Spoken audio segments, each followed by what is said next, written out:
بسم اللہ الرحمن الرحیم۔ السلام علیکم۔ آج ہم آپ کو بتائیں گے ضلع دیر کے علاقے کی تاریخ، لیکن اس سے پہلے آپ ہمارا چینل سبسکرائب کر لیں۔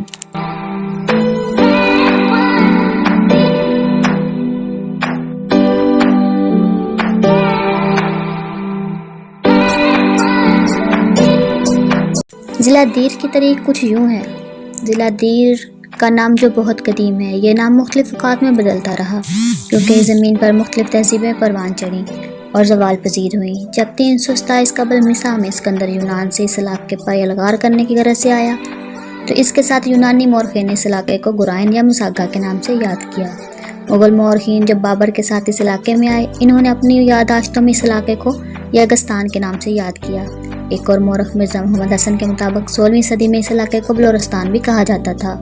پروفیسر جمیل یوسفی لکھتے ہیں کہ بدھ مت کے عروج کے وقت دریائے پنجگوڑا کے کنارے سینکڑوں خانگاہیں تھیں جہاں بدھ مت کے پیروکار عبادت کرتے تھے۔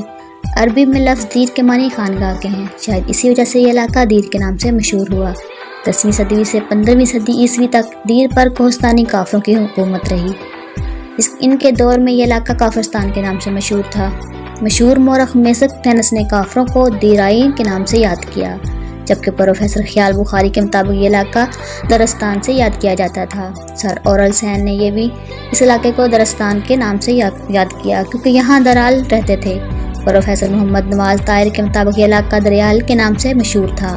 بس ان تمام ناموں سے یہ نتیجہ اخذ کیا جاتا ہے کہ 327 قبل مسیح میں دیر کا قدیم نام مساگا تھا۔ خانگاہوں کی کثرت کی وجہ سے دیر کے نام کو مشہور ہوا۔ مغل مورخین نے اس کو بلورستان یا اگستان کے نام سے یاد کیا۔ کوہستانی کافروں نے اس کو کافرستان کے نام سے یاد کیا، جبکہ یوسف زائی اور دوسرے قبائل کی یہاں آمد کے بعد یہ علاقہ دیر کے نام سے مشہور ہوا۔